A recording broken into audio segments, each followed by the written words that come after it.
More great news for real estate investors. That's today's show. Let's dive into it.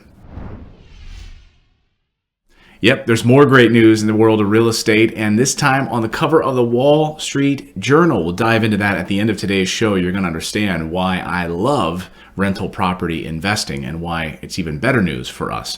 Hey everyone, I'm Clayton Morris, longtime real estate investor. Been investing for over a decade now and have done dozens and dozens of properties in my personal portfolio. I left the rat race a few years ago and said goodbye to the 9-to-5 job in order to focus exclusively on passive income. So that's what my wife and I do. Hopefully this show will help you build financial intelligence. That's our whole goal. So you can go out there wherever you want, across this country, buy real estate and become a passive income investor. We teach you how to do it.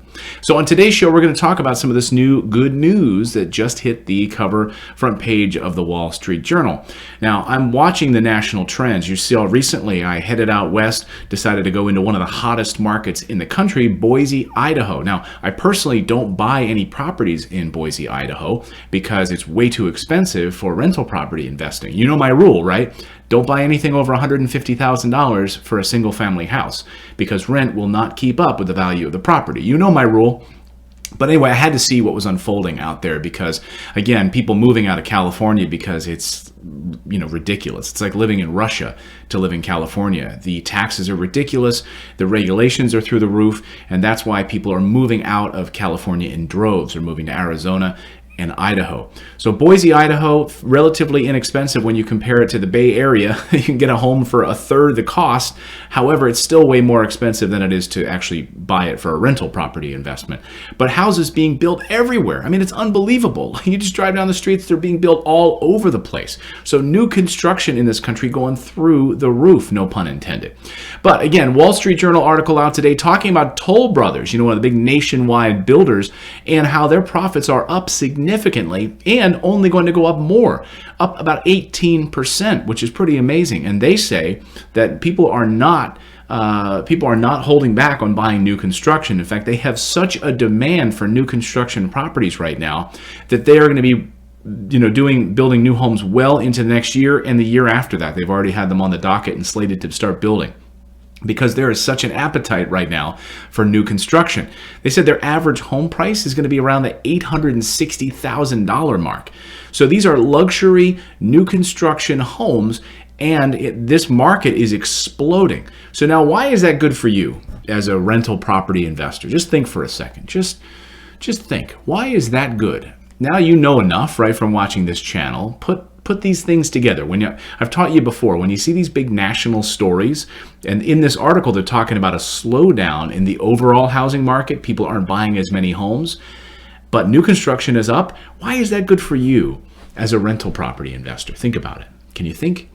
Well, if you need a little hint, you need a little help in this, it's because these homes, these new construction homes, aren't being built for investors. They're not being built for a renter who's going to be renting this, $60,000, $70,000 house. These new construction homes are targeting the luxury market, okay? And there is no new construction being built that's like in that low, really cheap sort of affordable housing space, okay? So if we're looking at this article from purely a new construction perspective, this is only targeting the luxury market. That means that renters still need a place to rent. And if they're not building new homes, then existing homes are worth picking up and snagging and buying. This article also talks about the slowdown in the retail market, meaning the first-time home buyer is not buying as many homes right now. They're deciding to rent. So a twofold benefit here, right? New construction not being built in the low and affordable income housing market where I like to invest, those C and B class neighborhoods. And also the demand for rent is through the roof. And those homes aren't being picked up by retail first-time, newly married couples anymore. So there's more of a demand, more of an availability for us to go after those properties. Those are the exact types of properties that I like to buy. $50, $60, $70, $80,000 houses that are going to cash flow $700, $800, $900 a month. That's my wheelhouse. That makes up the bulk of my portfolio. So you've got to check out, we did a whole nother video here on the series on the channel about the differences between A, B, and C neighborhoods. You should check out that so you can understand where I like to invest and where you're going to get the most bang for your buck. But some more good news for the rental property investor. We're going to be back with another episode this week, and I'm going to tell you it's going to be a doozy. You're going to love it. So thanks so much, everyone, for subscribing. Now I want you just to go out there. I want you to grab life by the horns, and I want you to take action. Become a real estate investor. It's the #1 way to build wealth. We'll see you next time, everyone.